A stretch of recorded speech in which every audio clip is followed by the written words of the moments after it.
Inuna ng prosekusyon ng umano'y selective attendance ni Vice President Sara Duterte sa pagtugon sa kinakaharap na reklamo ng kanyang pamilya.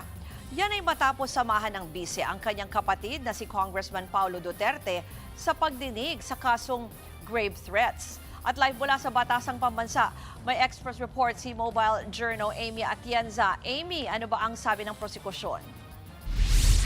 Ruth, napataas nga ng kilay ang prosekusyon matapos samahan ni Vice President Sara Duterte ang kanyang kapatid na si Congressman Paulo Duterte sa pagdinig para sa kaso nitong grave threats.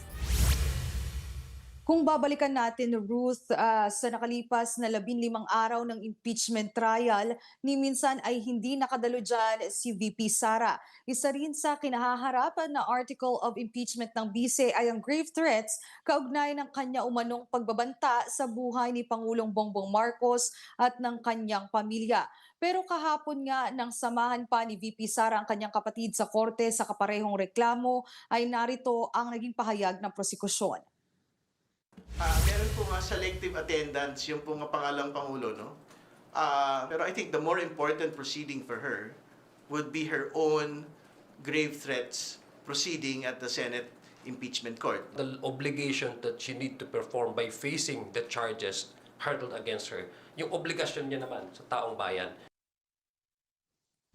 Ruth, ikinagulat din daw ng prosekusyon na may kasong grave threats din si Congressman Duterte. Narito ang pahayag ni House Prosecutor Terry Ridon.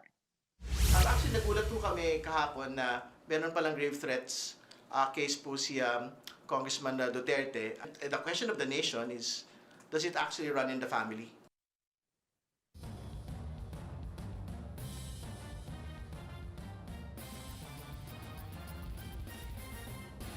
Yan po ang Express report ni Mobile Journal Amy Atienza live mula sa Batasang Pambansa.